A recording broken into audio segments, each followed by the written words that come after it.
Hey, this is Josh from Leet Dev, where we explain programming questions as simple and concise as we can. Today we're going to talk about a programming question near and dear to my heart, binary tree level order traversal. Why is it near to my heart? Because I failed this question before a long time ago in the past and now have a grudge over it. According to LeetCode, this question has been asked by Facebook, Amazon, and Microsoft. So if you have a personal vendetta against this question and then want to know how to solve it using BFS, well, you've come to the right place. Given a binary tree, we want to return the level order traversal of the node, basically from left to right, level by level. So in this example, we're given this binary tree. We want to return the values from left to right, level, which means 3, 9, 20, and 15, 7, which you can see as our output right here. What this problem is essentially describing is a BFS algorithm, a breadth first search algorithm, where we search for our starting node and its neighboring nodes first. So we start with 3, 9, 20, and then 7, 15, 7. Unfortunately, that's not going to work for a tree traversal algorithm, because whenever we recursively traverse through a tree, recursion itself is a DFS process, or depth first search, which will not give us the answer that we're looking for. So what we have to do is somehow, despite traversing through our node, despite the fact that we have to traverse through our tree in a recursive manner, have some way to store our nodes in a BFS order. To solve this problem, we basically have two steps. As I recall, the output to our question is an array of arrays. Specifically, we want to return an array of 3 levels. And we want to add the numbers from left to right order and level by level. While we can't just explore these nodes, while we can't explore each node directly level by level, we can still encounter each node from a left to right order first. And to accomplish that, we need to traverse through our tree using a pre-order traversal. When traversing through a tree, there are 3 ways you can navigate it. We have pre-order, in-order, and post-order. Pre-order just means that the difference between these nodes is the order when we process our node. In a pre-order node, we would first process our node, and then we would go to our left and then our right. An in-order would first explore all of our left first, then process our nodes, and then go to the right. And then a post-order, as you might suspect, we would go to the left first, go to the right second, and then process our node third. So a quick example of a pre-order traversal in the order of the nodes that we're touching. Because we're processing the nodes first, one quick way to be able to figure out the order of our pre-order traversal, I like to draw a little arrow, and then we just wrap around our tree left to right. Whenever our left arrow points to the node, that's when we print it. So in this instance, we will have 3, 9, 7, and then we wrap around this node, 20, 15, and 7. Specifically, it'd be like this.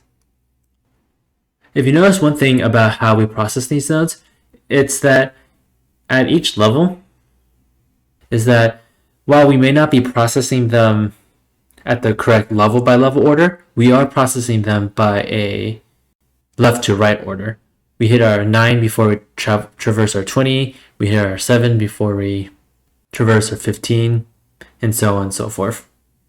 This has to be a pre-order traversal, because if we do it in order or post-order traversal, we will process the nodes in incorrect order. What we would do here is, as we reach each level of our node, we would just add them into use the level that we were on and add them into our list. So first we start off at 3, then we hit our 9, then we hit our 7, which is on level 2, then we go back up and we hit 20, which is on level 2. So we add that into that list. We hit 15 on level 3, and then we hit 7 on level 3. And that would give us our answer. First things first, let's define our answer list that we'll return. Then check if our root is null. And if it is, we just return our empty list. Otherwise, we do the pre-order traversal of our tree. And we accomplish this by writing a helper method. And of course, we add our starting level, which is 0.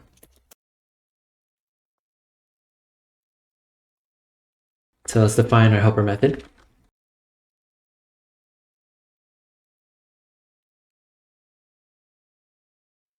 Because this is a pre-order traversal, we want to process our node first, traverse the left node, and then traverse the right node.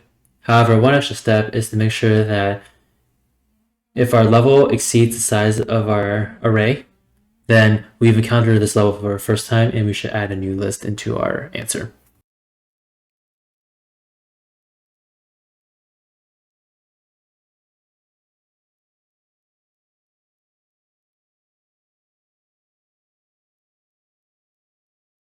And that's it for our function. To quickly walk through the code, here's what happens. We start off at our root node over here. We start off at our root node, which is level 0. Let's write our levels here, 0, 1, 2. And we are at level 0. We process our node first. So at level 0, or index 0, we add our first value in, which is 3. And then we traverse the left node and the right node. So we travel the left node, which is 9. Now at level 1, we process our node first, and then once again, we add 9 into our first to index 1. And then we process its left node, and we go to level 2. Process it, we add 7. But because its left node is null, we don't do anything, and its right node is also null, we don't do anything. And so we return back into our previous recursive call, and we would check the right node, which is also empty. And so we go back up to our to level 0, and we go explore its right node.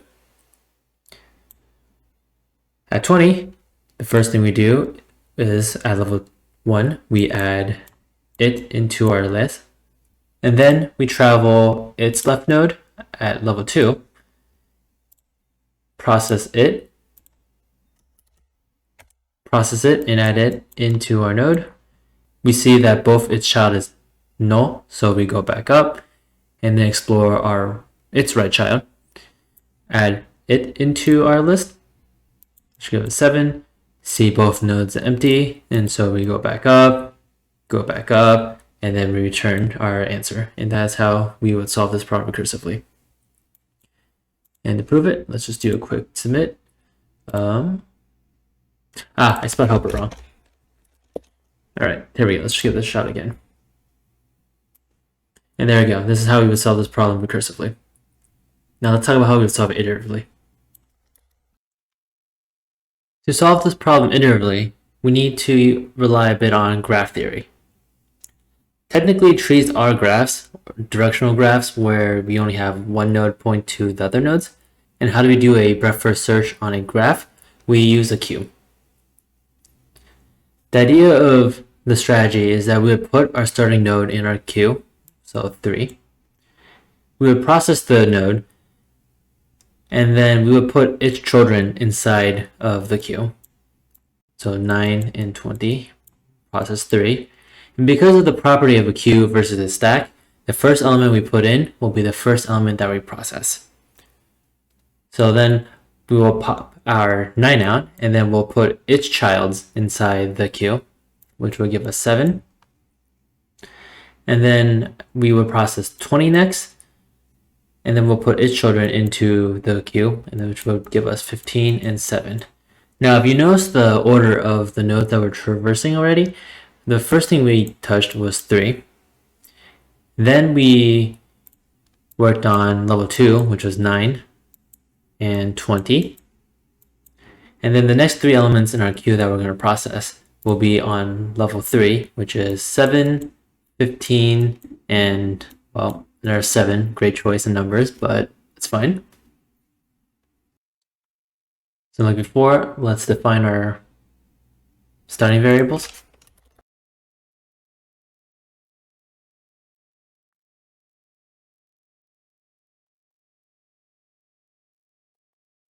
Now, the first thing we do is define our queue.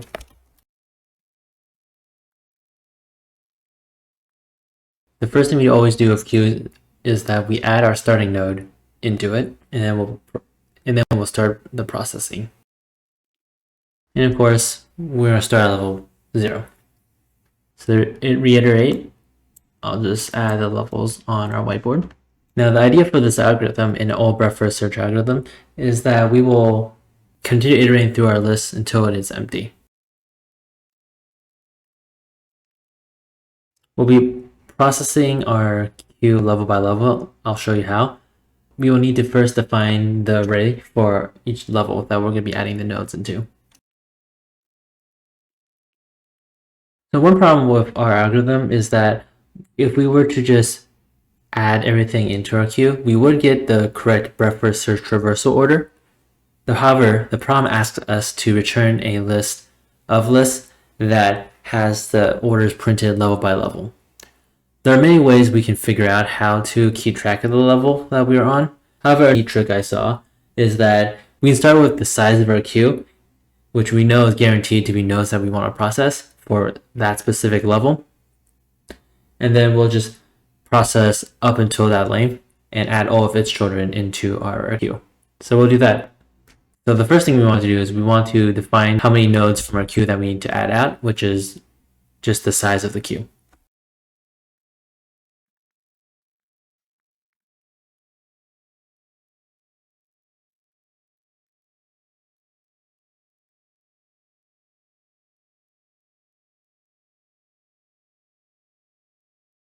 And then finally, after we are done removing everything from our queue, we just increment our level because now we have processed everything on our current level.